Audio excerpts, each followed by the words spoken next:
to Robert for us to begin.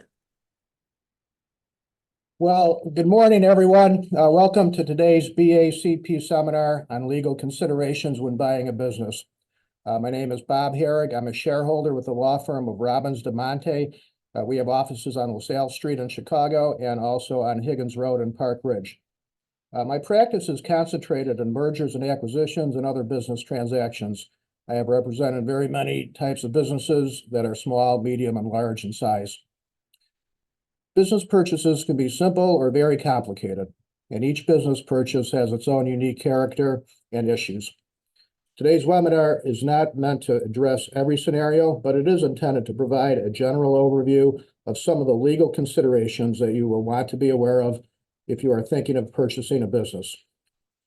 So with that, let's get started.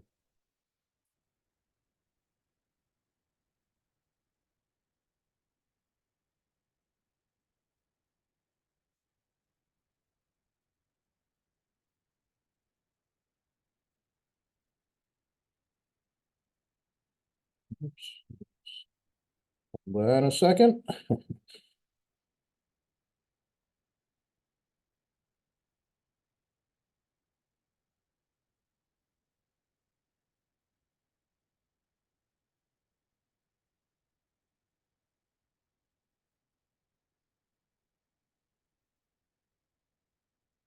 Okay, there we go. Okay. All right, now the first thing that we want to discuss is deal structure, and that would be the asset purchase versus the stock purchase. You're probably familiar with the term mergers and acquisitions, or M&A. Most deals that fall under the category of M&A are acquisitions and not mergers. A merger is when two existing companies legally combine to form a new company, and the two companies afterwards cease to exist as legal entities.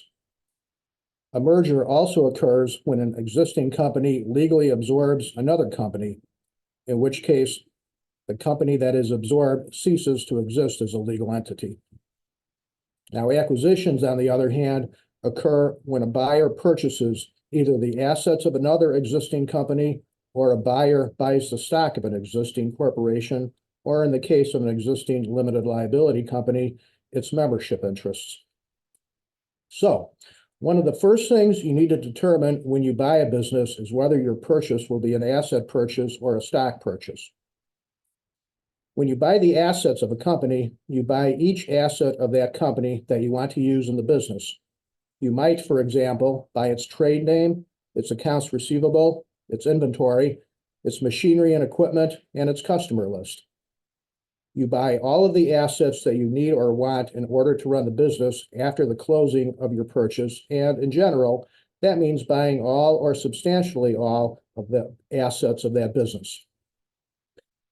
After your purchase closes, the selling company still exists as a legal entity, but you own all the assets and you are running the business under the trade name of the selling company.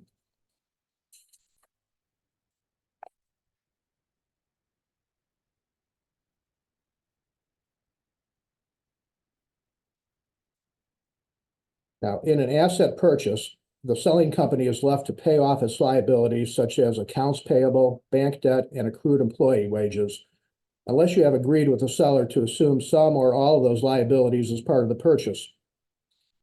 When you buy the stock of a company, you buy all the ownership interests in the legal entity of that company from the selling stockholder.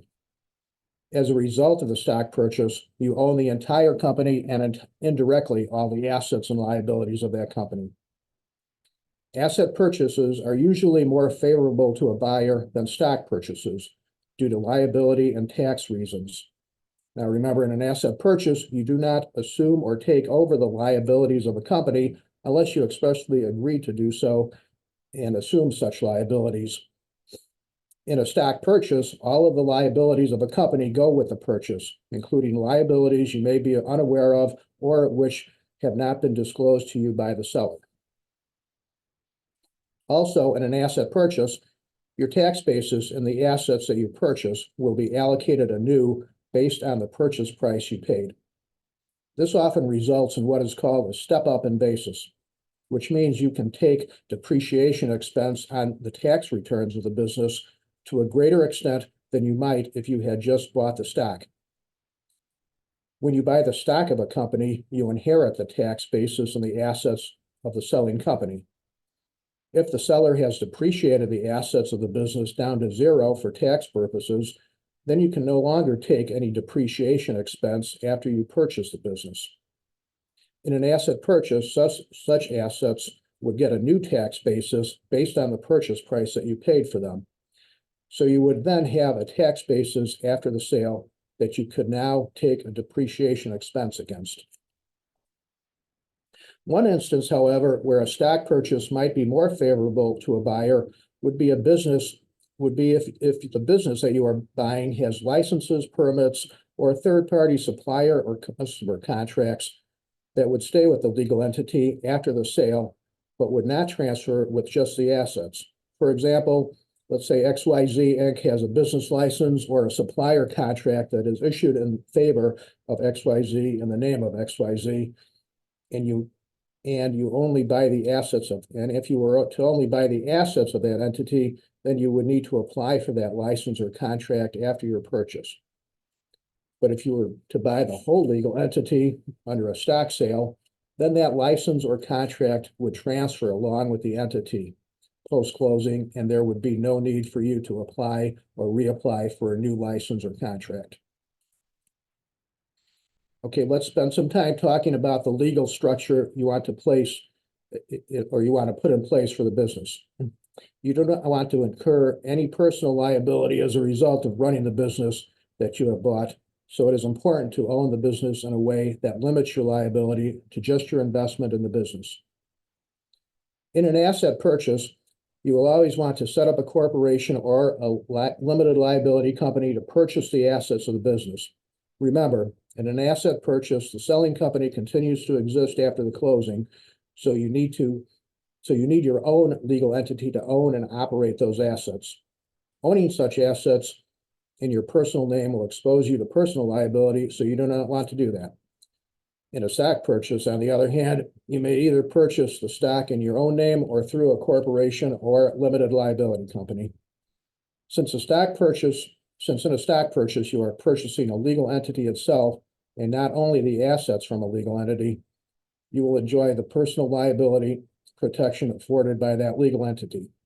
However, if you have others who are purchasing the stock with you, then you will probably want to set up a corporation or limited liability company to purchase the stock in order to better manage decision-making and investment return among your multiple investors.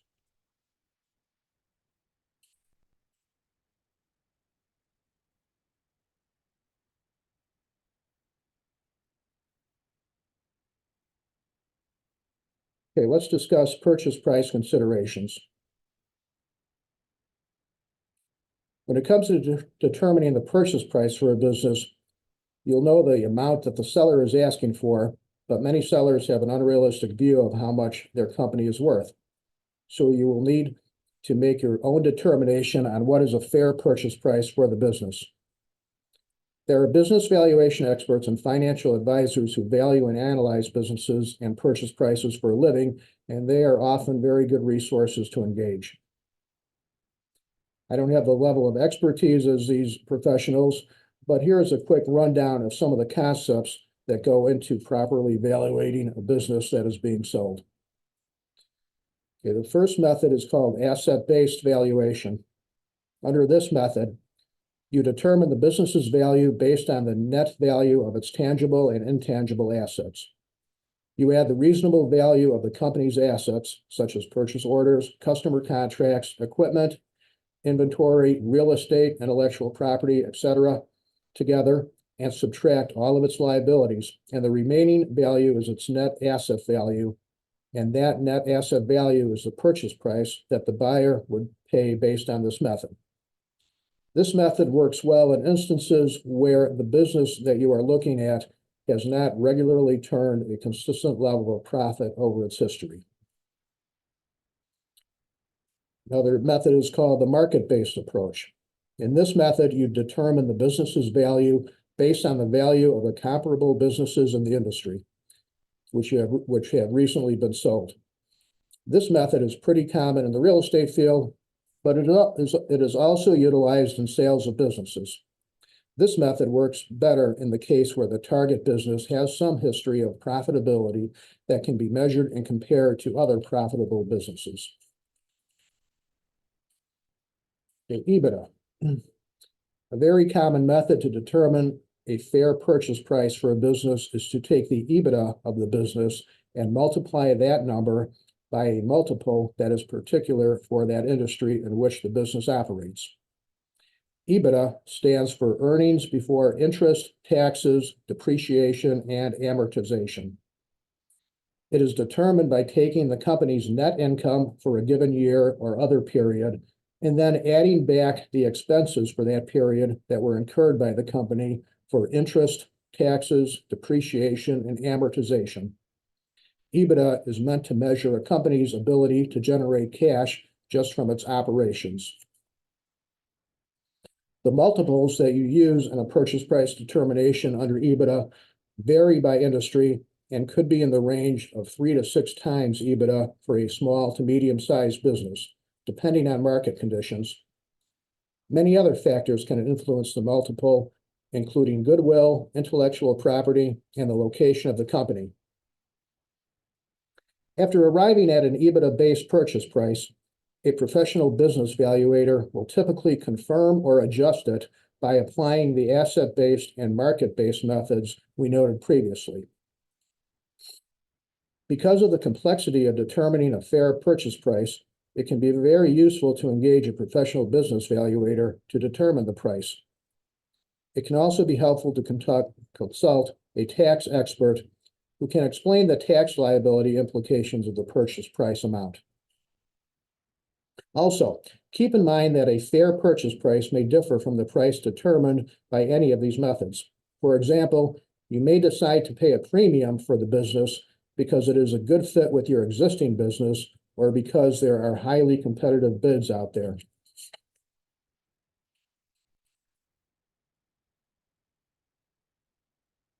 Okay, let's move on to financing the purchase price. Once you determine a fair purchase price that both you and the seller can agree upon, you will then need to find a way to pay it at the closing of the purchase. There are very many ways to do so, but the following are some of the most common ways. The easiest, but also the hardest way, is to pay the purchase price with your own cash. It's the easiest since you don't have to worry about all the complications and repayment obligations that come from a bank loan or a partner's investment. But of course, it is hard to build up such a cash reserve in the first place, and harder still to lose all of your personal funds if the business were to go under.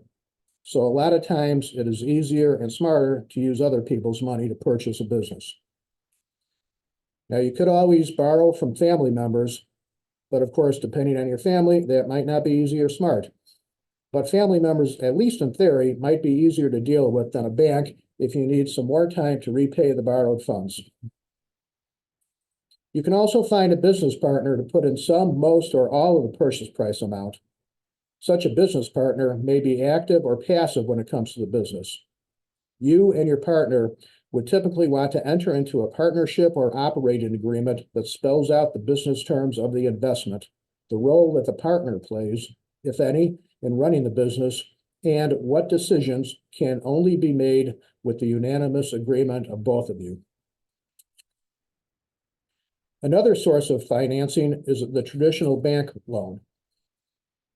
The bank will always want you to put up assets as collateral. They want you to put up the assets of the purchase business as collateral for the loan. And also, unless you have a long established relationship with the bank will also want you to personally guarantee repayment of the loan. Another popular way to finance a business purchase is with an SBA loan. An SBA loan is a business loan that is guaranteed by the U.S. Small Business Administration. If you qualify for an SBA loan, the SBA loan can provide lower interest rates and lower fees than a traditional bank loan. Because SBA loans are guaranteed by a federal agency, they are lower risk for lenders. When you take out an SBA loan, you are borrowing from a bank or other financial institution and not from the SBA directly.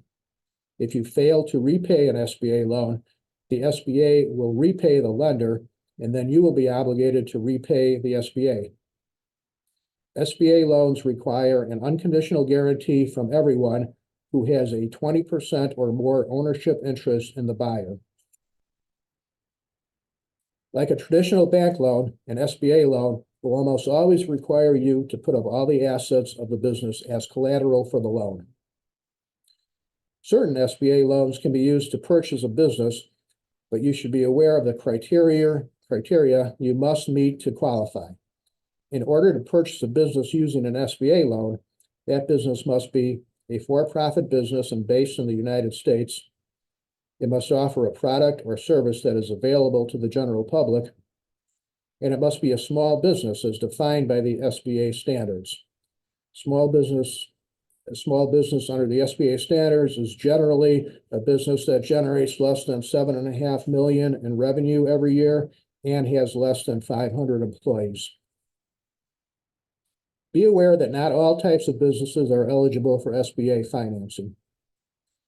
The most common types of SBA loans to purchase a business loan, or the most common type of SBA loan to purchase a business loan, is the 7A loan.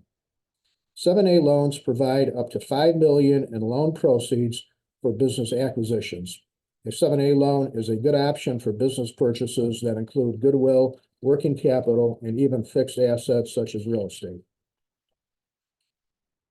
One disadvantage to getting an SBA loan is the length of time that it takes to process and close out on the loan. You can expect processing time to take 2 to 3 months at least, and it may take as long as 6 months after your initial contact with the SBA lender. So be sure to figure that processing time into your acquisition timetable.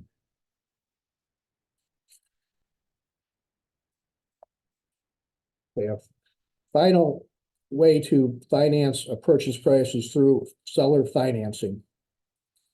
If the sources previously mentioned are not available to you in whole or in part, then you can always try to set up a payment plan with the seller to pay the purchase price over time, and this is also known as seller financing.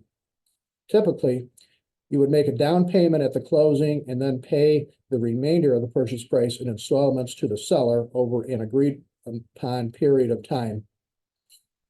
Like a bank, the seller will want a security interest in the assets of the business as security for the payment plan. So if you fail to make payments under the installment plan with the seller, then that seller ends up again as the owner of the business. As you can imagine, many sellers are not particularly interested in owning and running a business that they just sold. So seller financing can often be hard to come by.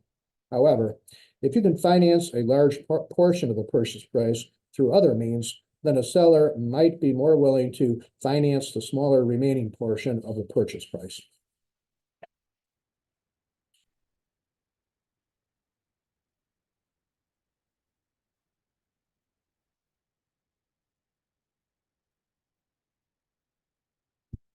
Okay, we're going to move on to letters of intent now.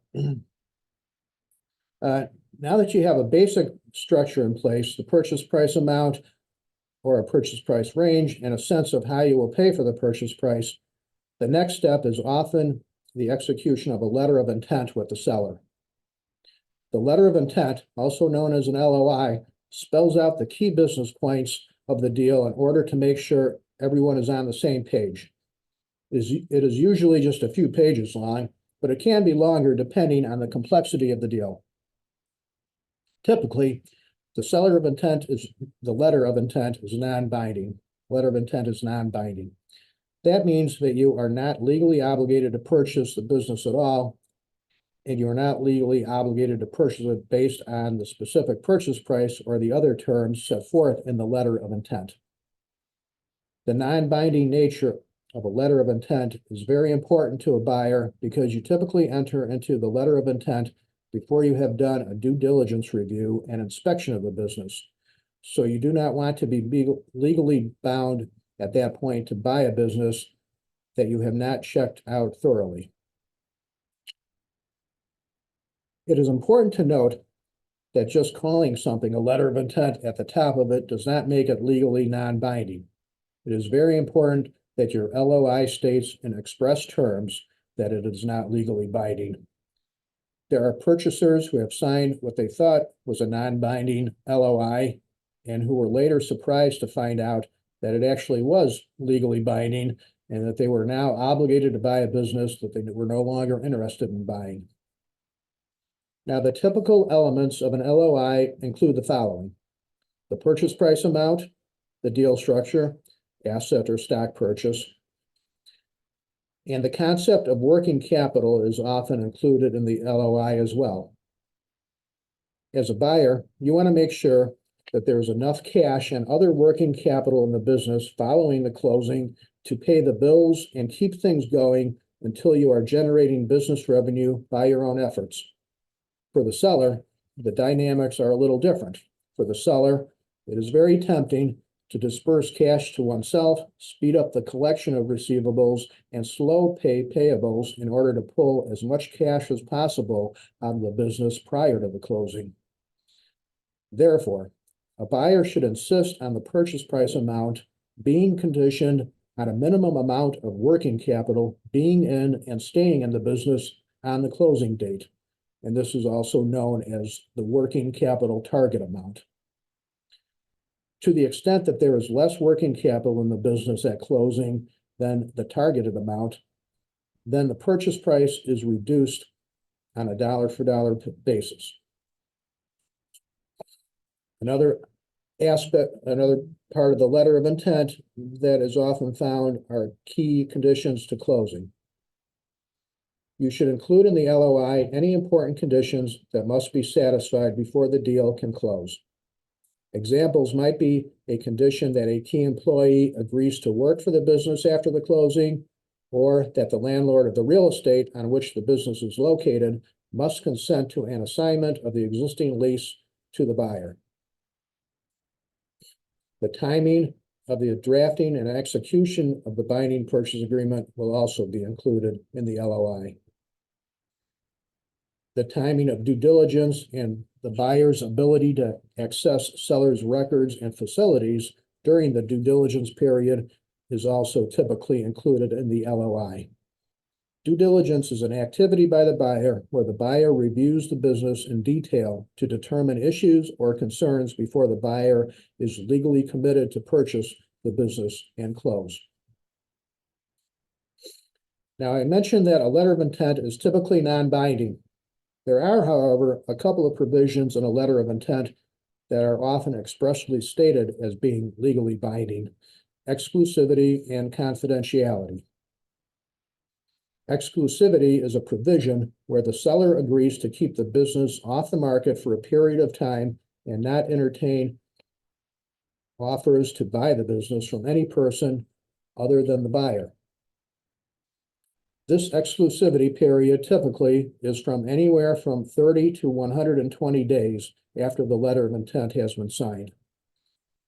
Exclusivity is very important for the buyer because it gives the buyer an assurance that the business will not be sold out from under him while he is expending considerable efforts, time, and money in his due diligence review and in other activities in connection with a potential purchase of the business.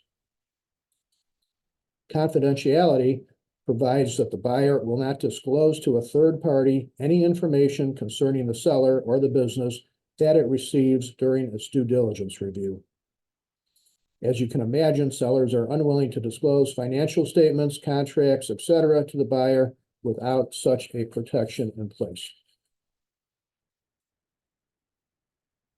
Sometimes these exclusivity and confidentiality provisions are included in separate agreements apart from the LOI. So just to summarize, a letter of intent is generally non-binding with respect to the purchase of the business, but it can contain a few obligations that are legally binding on each of buyer and seller in connection with the buyer's review of the business. Now, you might wonder whether you could just skip the letter of intent and go straight to negotiating and signing a binding purchase agreement. Yes, that's certainly possible, but the LOI helps to identify deal breakers and clarify misunderstandings at the beginning of the process before you have spent a lot of time, effort, and money on the transaction. As a buyer, it is usually a very good idea to enter into an LOI first before moving on to the definitive purchase agreement.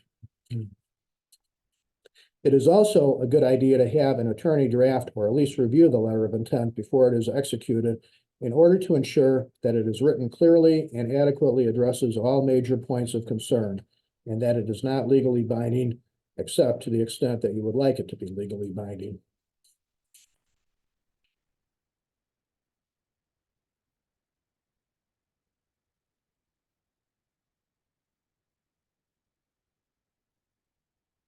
Okay, let's talk about due diligence now. As mentioned in the discussion on LOIs, a due diligence review is an undertaking by the buyer where the buyer does a deep dive into the business he or she is looking to acquire in order to discover any material issues or concerns with the business before the buyer is legally committed to buy the business and close on the purchase. During the due diligence review, the seller provides its books, records, tax returns, and contracts to the buyer for review, and the seller also allows the buyer to inspect the seller's physical facilities and equipment at times that are mutually agreed upon. Due diligence is your opportunity to check out the business thoroughly and make sure as best as you can that there will be no surprises with the business after you close on the purchase. A good due diligence review encompasses most or all of the following areas. Financial statement review. The buyer should review the balance sheet, income statements, and tax returns of the business for the last 3 to 5 years to determine and confirm the asset value and profitability of the business and to identify any unforeseen liabilities. You want to make sure to check whether or not the financial statements and tax returns were prepared by a professional accountant. And if they were not, then to proceed with heightened caution when you're reviewing those financial statements. It is also always a good idea to involve your own accountant in the review and analysis of such financial statements and tax returns. Due diligence also includes a physical inspection of the assets, equipment, and real estate of the business. And it usually makes sense to engage a professional inspector to conduct such an inspection.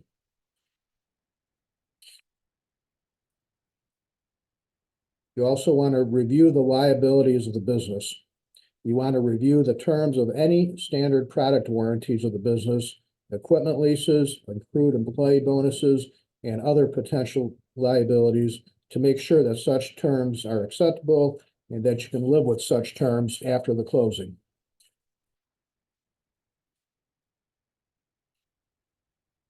During due diligence, you will also conduct a lien search on the assets. The existing bank debt of the seller's business will be paid off at closing out of the proceeds of the purchase price.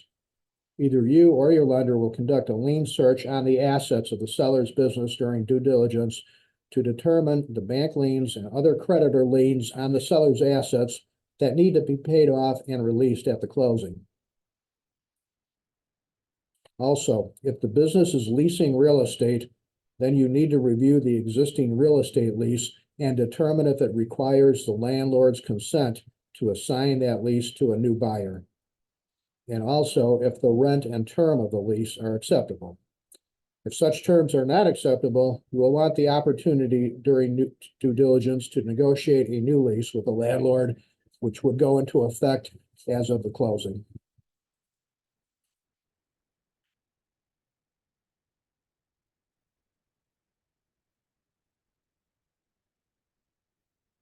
Another aspect of due diligence is to review customer and supplier contracts. You will need to review the terms of customer and supplier contracts and make sure that you are not trapped into any long-term contracts with unfavorable prices. During due diligence, you also want to review the ownership structure of the selling business. You want to check the corporate record book and the issued stock certificates of the selling business in order to make sure that you are dealing with everyone you need to deal with in order to obtain consent to the terms of the sale of that business to you. You do not want some hidden partner of the seller to pop up at the closing or after the closing and raise objections as to the validity of the sale of the business. During due diligence, you would like the opportunity as well to interview employees and customers of the selling business. Now, as you can imagine, sellers are sensitive about this aspect, and it often occurs, if it occurs at all, at the very end of the due diligence process when all other concerns of the buyer have been satisfactorily addressed. To the extent the seller is okay with the concept of allowing such interviews, they are usually limited to just a few employees or customers of the business. Ideally, a buyer wants to know prior to closing that the employees and customers of the business are generally satisfied and that there are no major issues and that they will stay on with the business after the buyer has closed on it. The due diligence period also affords the buyer time to line up and finalize any bank financing or other financing of a purchase price.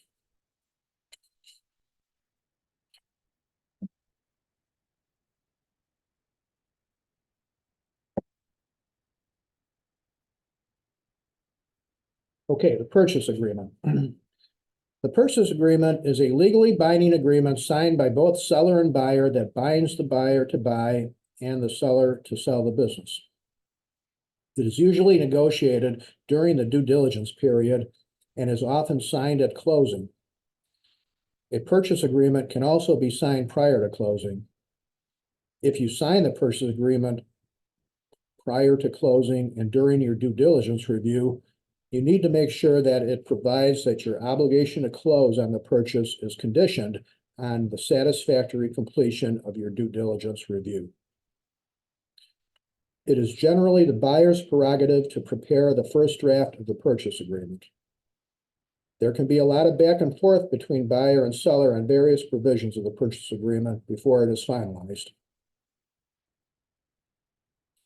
The purchase agreement includes the key business terms from the letter of intent, but such terms can be further negotiated and modified by buyer and seller as a result of buyer's investigations during the due diligence period.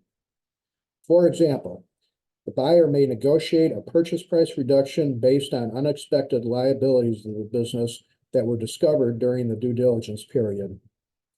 Or the buyer may want to exclude certain assets from the deal following the inspection of those assets. In addition to the key business terms, the letter of intent also includes all other the purchase agreement also includes all other customary terms of a business purchase, such as the following: seller's representations and warranties. These are statements in the purchase agreement made by the seller to the buyer about various aspects of the business which the buyer relies upon and which seller legally stands behind. There are many such representations included in a purchase agreement.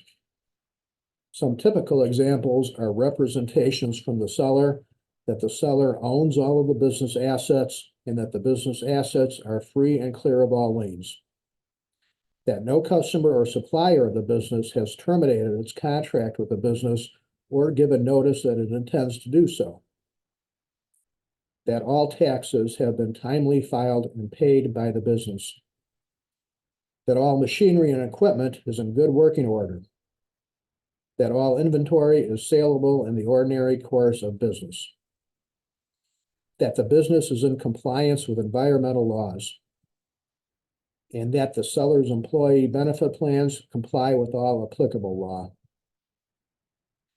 There are usually many other representations and warranties from the seller in the purchase agreement. These seller representations are usually heavily negotiated by the parties and their attorneys.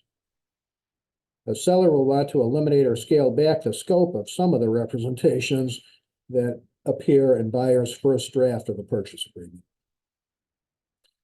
Now, a seller may want to qualify many or all of these representations by stating that the seller's representations are made only to seller's knowledge.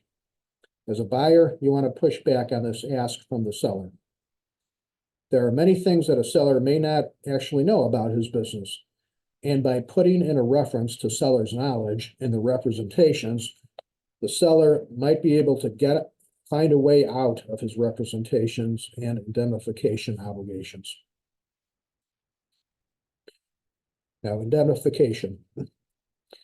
The indemnification provisions in a purchase agreement go hand in hand with seller's representations. If a seller makes a representation that turns out to be false or misleading, and the buyer is damaged by this breach, then the indemnification provisions obligate the seller to pay buyer for the amount of such damages.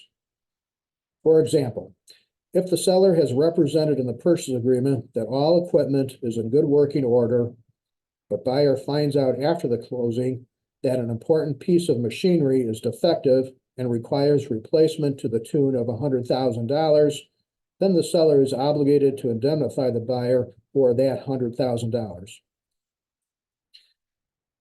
In the indemnification section, a seller will want to negotiate a minimum level on the amount of damages that have to be incurred by buyer before seller is required to indemnify the buyer for any damage at all.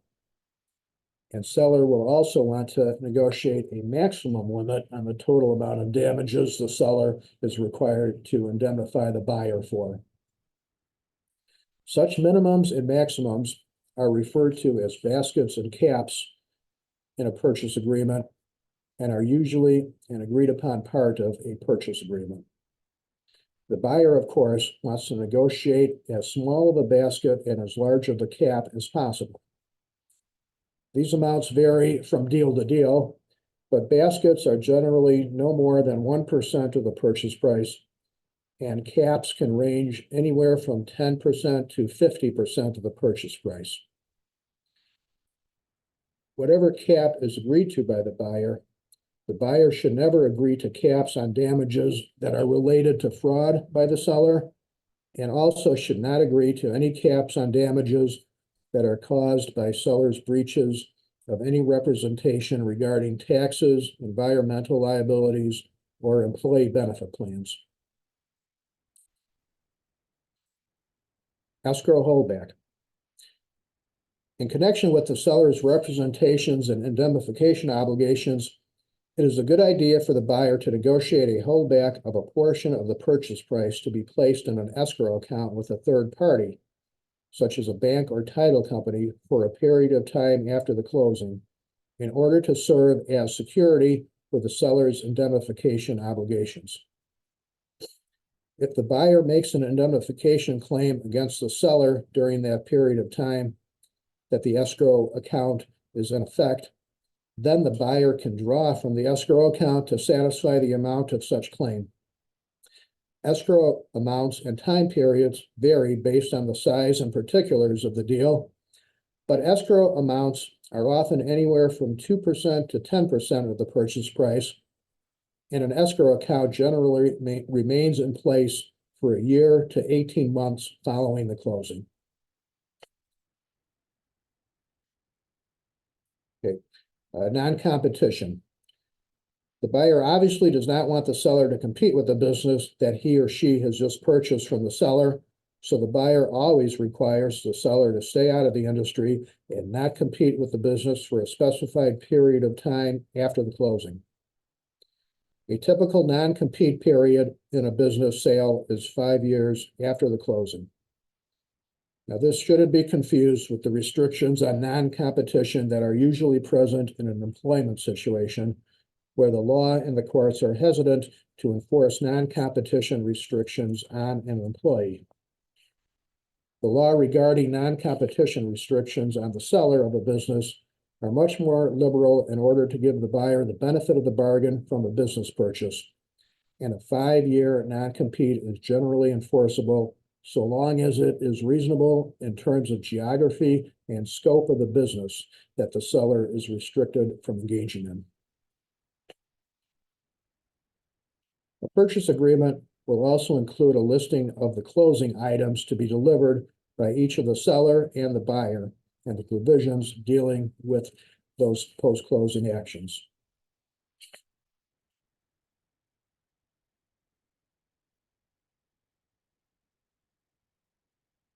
At closing, the buyer and the seller will often sign the purchase agreement and close on the same day.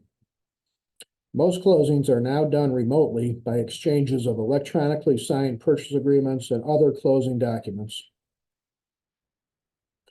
At closing, there will also be the transfer of purchase price funds.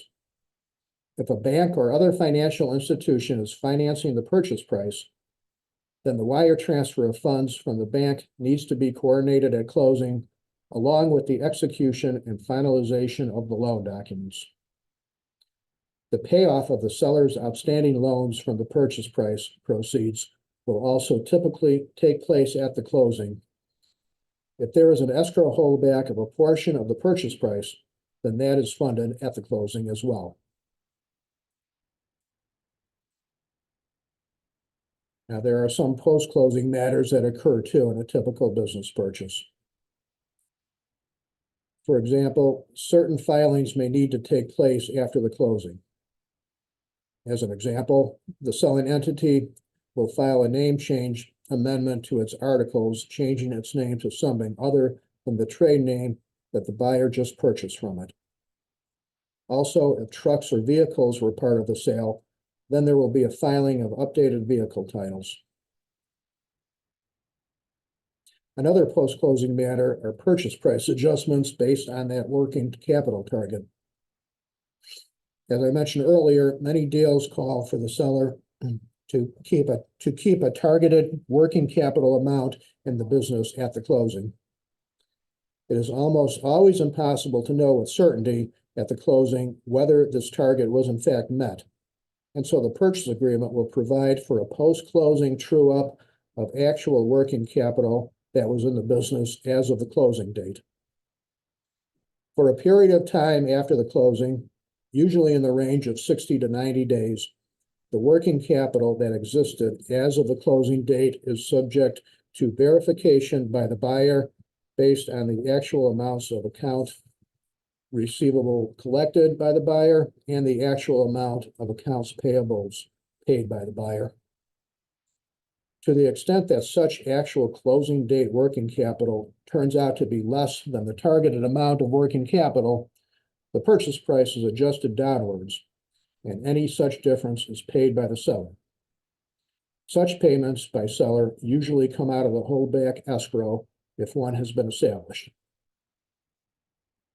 Also, if the holdback escrow account has been established, then such escrow account will also stay in place after the closing for a period of time called for in the purchase agreement in order to cover any claims by the buyer for breaches by the seller of its representations and warranties. As a buyer, it is very important that you keep in mind this claims period so that you do not miss the deadline for making claims against the escrow holdback account. To the extent that claims are not made by the buyer against the escrow holdback, then the balance in the escrow account is released to the seller when the deadline for the claims period under the purchase agreement has expired.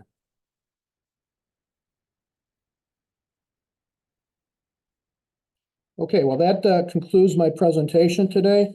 But I'm happy to take all of your questions, and we can move on to the Q&A at this point.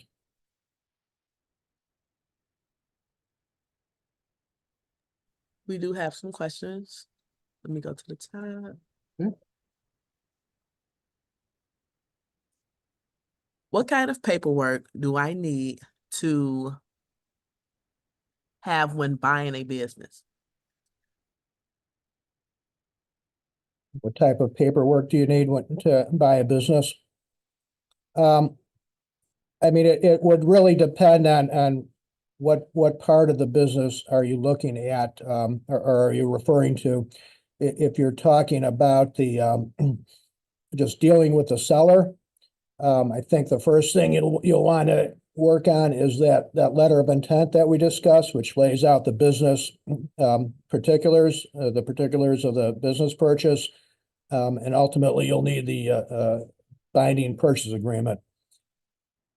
If you are dealing with a bank or a financing institution to obtain funds to pay for the business, they'll tell you exactly what you need. But basically that's going to be, information on your own personal assets and liabilities, or if you have a business, financial information on that, so they can make a decision whether or not to underwrite a loan, for the purchase price amount. The non-binding part of the LOI, does it say it is non-binding, or how do I know if it is or not? Yeah, that's a good question. It will expressly say that it is non-binding. So for example, an LOI might have 10 paragraphs. It'll say in it, paragraphs 1 through 8 are non-binding, and these are the paragraphs that just deal with those particular purchase price amounts, like the amount and what exactly I'm buying and the timetable. And then the LOI would specifically state paragraphs 9 and 10 are binding. And like I mentioned, those are probably going to be the exclusivity and the confidentiality agreements. But an LOI definitely should have that language, and it should specify what paragraphs or what sections of that LOI are binding and which paragraphs are non-binding. Can you talk a little bit more about liens? Liens, sure. So, when you're looking at a business, that business not probably, but often will have its own line of credit or its own bank loan in place, and that bank has certainly put liens on the assets. So those are security interests that evidences the bank's collateral in those assets. So if that seller defaults on those on that loan, then that bank can take over those assets. Now those liens travel with those assets, no matter who the owner of that asset is. Those liens travel with it. So if you buy those assets from the seller and now you own them, unless those assets, the liens on those assets have been released at closing, and the way they get released, of course, is to pay off the existing bank debt, then you're going to have to deal with those liens, and you're going to have to deal with the seller's old lender. So you want to do a lien search, and by doing a lien search, that basically means you have to engage a lien search company, or if you're working with an attorney, they can engage one, or sometimes your own lender who's financing your purchase price will always require a lien search, whether you do it or whether the bank does it. So that will be a listing of all the liens that are on those assets. So in addition to bank liens, there could be liens for other creditors that are out there. There could be tax liens if that seller hasn't paid their taxes, and there's going to be a tax lien filed by the IRS or the Illinois Department of Revenue. There can also be, if that seller lost a lawsuit, there might be a lawsuit judgment lien. There's many types of liens that can be out there, but you do not want to buy the business unless you have looked at all of those liens, unless you have done a search, and then you have found out what it takes to release those liens prior to, or at least at the closing. And those liens would be released at the closing if to the extent that they exist out of the purchase price that you're paying. So the seller doesn't get that purchase price, the seller's lender or whomever gets that portion of the purchase price. So they deliver that lien release at the closing. Are there any process differences if we were using a workers' co-op structure to purchase an existing business, especially as in a succession retirement scenario? But does this function typically work as a corporation purchase? Yeah, there wouldn't be much difference really. I think you mentioned co-op is the purchaser. Yeah, you'd want to operate within the bounds of whatever the agreement is on the co-op, and make sure that anyone who needs to consent to the purchase has consented to it. And you want to make sure that all the formalities have been complied with within the agreements of the co-op. But in general, the process that I described would be very similar to for a co-op as it would be for any purchaser.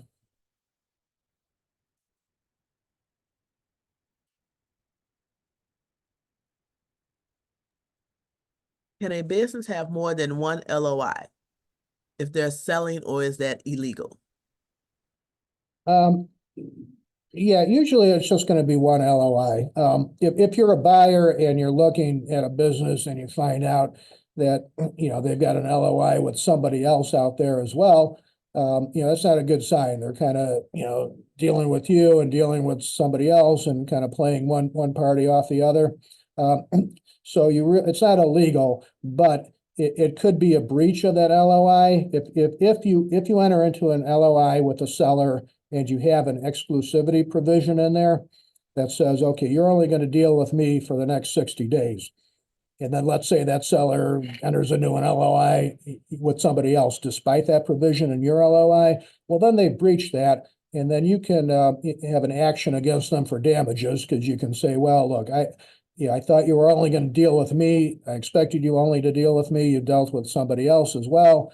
You're not serious about selling this business to me. So, I spent a lot of money so far on accountants and attorneys and business valuators. So, you got to make me whole. So you say you have legal action against the seller who breaches his exclusivity period, exclusivity provision in your LOI.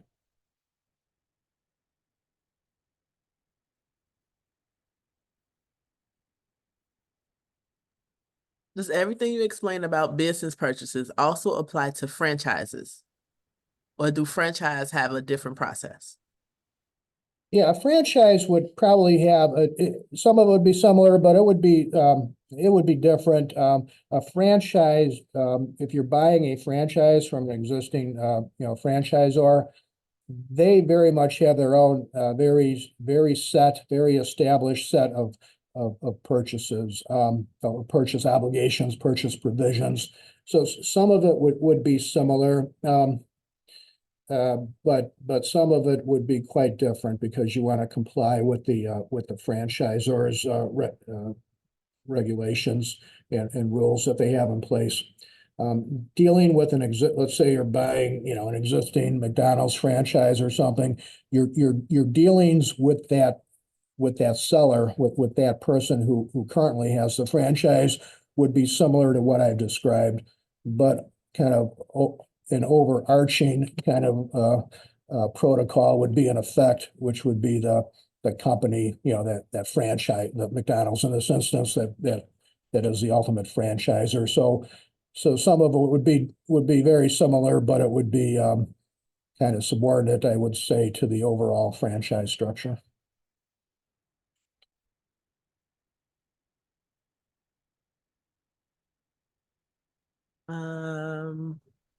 In terms of general business trends, in your experience, what type of businesses are being bought now? Yeah, it's a pretty broad question. I mean, I think, I've seen businesses, over the past few years, auto repair shops. I've worked on a lot of businesses, sales and purchases of those businesses. Machinery, equipment rentals for like outdoor machinery.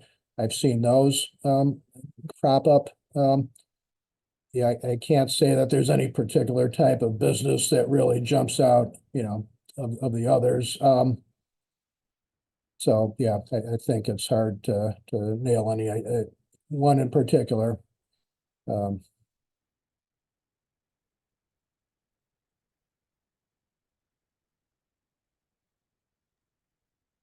I've been seeing more search funds and entrepreneurships through acquisitions, wondering if there are any programs in Chicago primary focus on silver tsunamis and the CBA program related to keeping business from closing up. Yeah, I'm not aware of any of those programs, but I mean, that's a good question. I'm sure that there are several programs like that. Yeah, I'm not. I can't say that I'm aware of any programs like that, but I'm sure there are. Are you able to give advice on business location settings?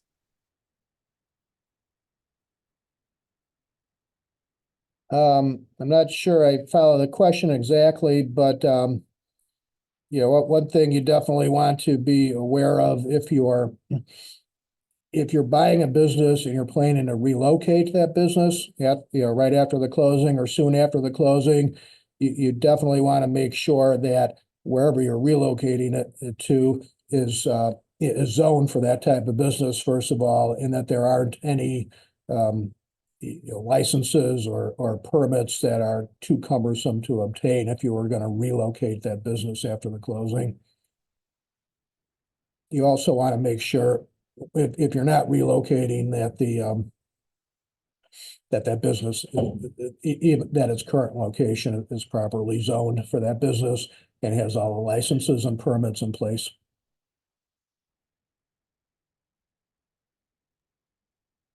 Are you able to give any advice on, no, I'm sorry, we just read that one. Where do you start in the DD process? I'm sorry, in the what process? In the DD process. The DB process. Got us pumped together.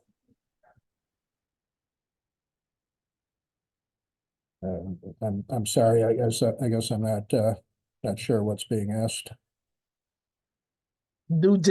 So okay, so they put it in this time. Due diligence process. Oh, due diligence. Okay. Oh, DD. I thought it was BD. Okay.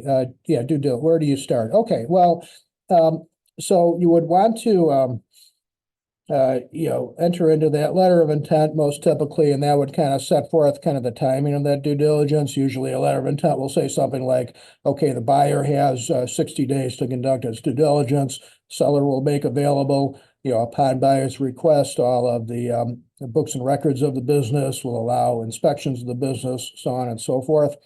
And then the next step on that, you would typically submit a due diligence request list to the seller, which lists all of the documents you want to see and anything else you want to be made aware of. And I mean, that can be a long list or it can be a relatively short list, but it's always going to have things on it like the financial statements and tax returns of the seller, a list of all their major supplier contracts and customer contracts. And you're going to also want to arrange with the seller, if this is a brick and mortar business, you're going to want to arrange for a physical inspection of the seller's business location and, machinery and equipment. But yeah, the thing to start with the due diligence, once you've executed that letter of intent, is to supply the seller with a list of items that you want to see, that you want to review as part of due diligence. Are you seeing any trends of larger corps or private equity funds acquiring or consolidating small businesses? Yeah. I mean, that's been going on for many years now. I guess in terms of the size of the business. I mean, I can one example I worked on relatively recently was a veterinarian practice, and that was being acquired by a national firm that was backed by a private equity outfit, and so that was a relatively small business located in the north suburbs, but that was involved in kind of a national roll-up plan of many other veterinary practices. So yeah, you do see that. I mean, very small businesses probably are not being acquired by private equity or roll-up firms. But just in terms of sizes, this veterinary practice was probably about I don't know, maybe $1 million or so in annual revenue. So companies that are that size or larger, very often they can be the subject of a private equity interest.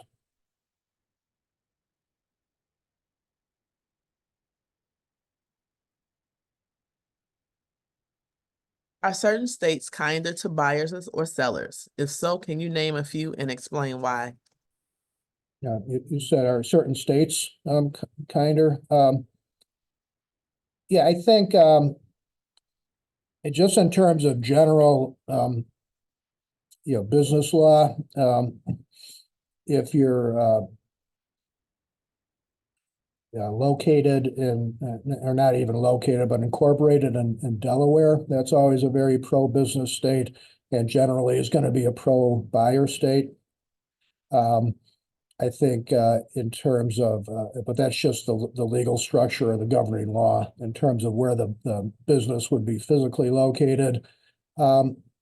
It really varies by state by state. I think, I mean, in my experience, I think Indiana seems to be fairly, pro-buyer. Maybe states like Iowa and Ohio are pro-buyer just in terms of, neighboring states. There's none that particularly stand out other than that, but, I think, maybe probably states out in the West, I've seen a lot of folks who want to start or at least incorporate their businesses in Montana. So I think that's another possible state that's very pro-buyer.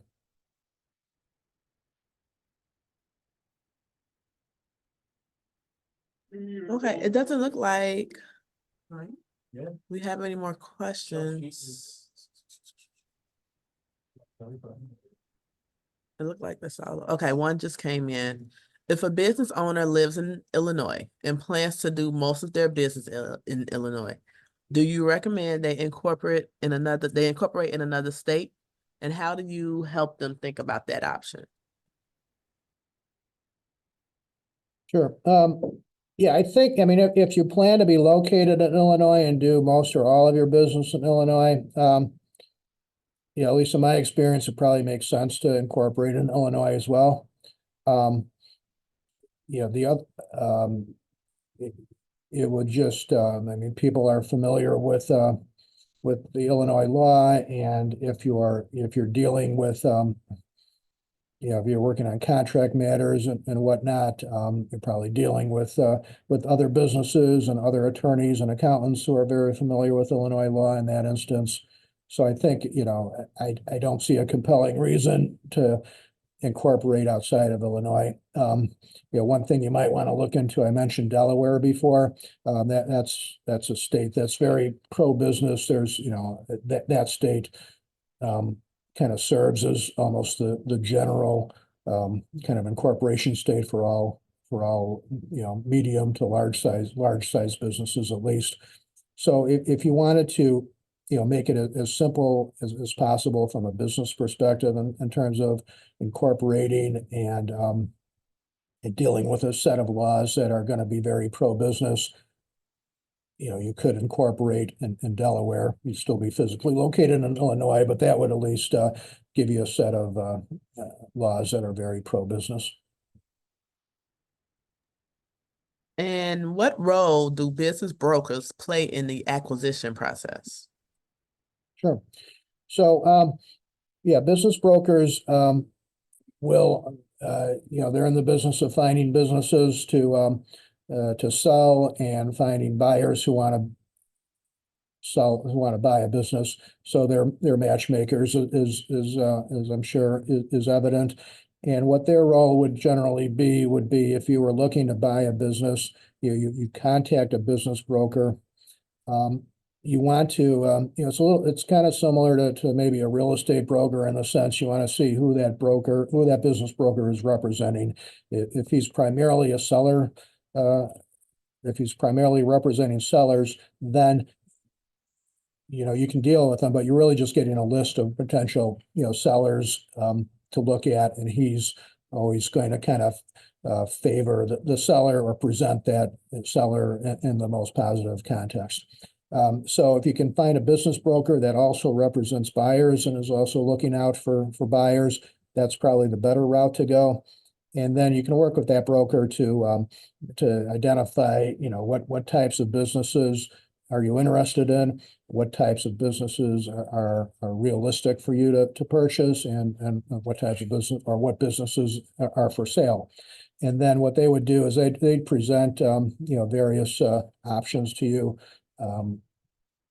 for your review. Nothing would ever be, final until you say that you want to buy a business. But what they'll present, the ups and downs of that business, and you would work with them to to identify the business, and to find a seller.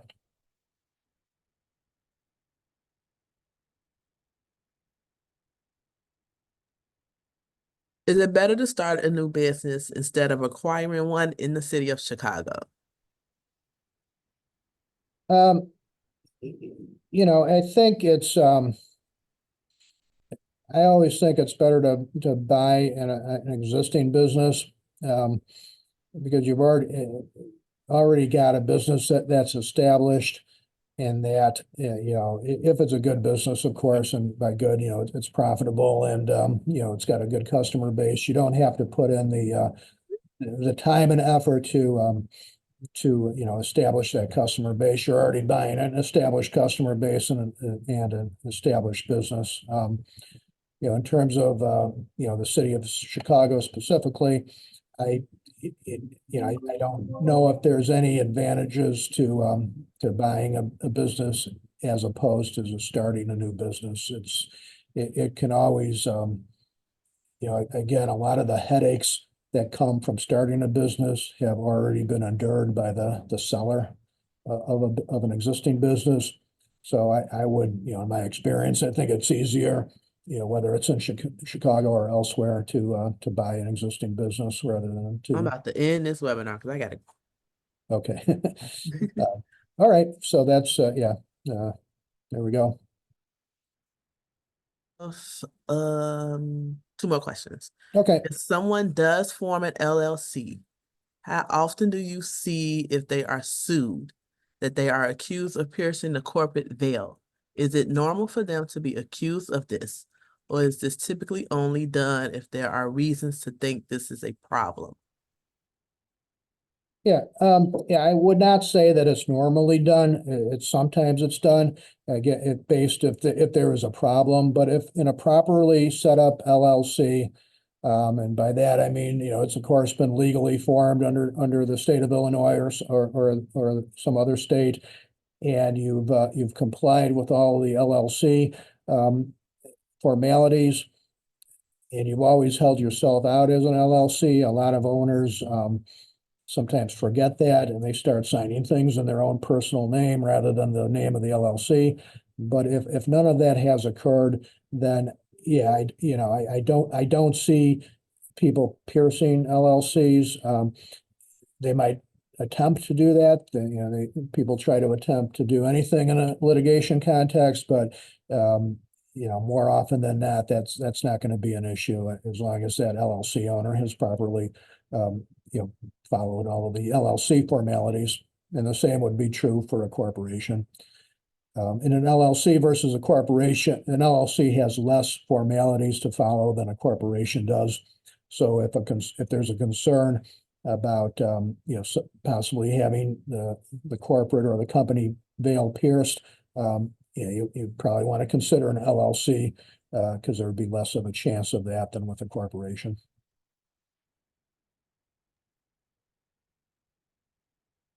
What should a buyer consider before purchasing a regulated business? For instance, a bar that requires a liquor license. Sure. Yeah. So, when it comes to licenses, and we can use a liquor license specifically, that would often in those industries that are heavily regulated, a license is ultimately named in the owner's. Is issued in the name of the owner of that business or that bar or that tavern, and not the business itself. So that can be a very involved process if you're thinking of buying a restaurant or a bar that has a liquor license.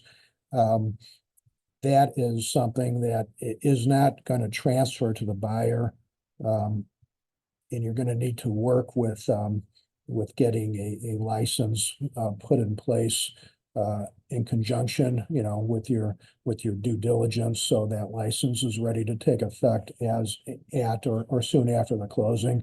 I think with specific respect to a liquor license, I believe that there is kind of a grace period for a buyer, so you don't have to have that license lined up immediately, but you definitely want to have everything in place. You can't rely on that seller's license forever. You're going to have your own license, within a reasonable period of time after the closing.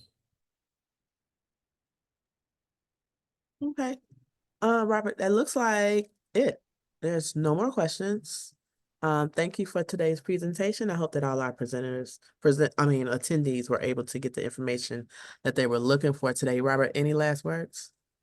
I want to just thank everybody for joining today's webinar. I enjoyed presenting this material, and feel free to reach out to me if you have any questions or things that you would like clarification on. Have a great day. If you are a part of the BACP Entrepreneur Certificate Program, your account will automatically be credited within 24 hours for today's attendance. To learn more about our upcoming webinars, please visit chicago.gov/BACP webinars. Thank you, and everyone have a great weekend.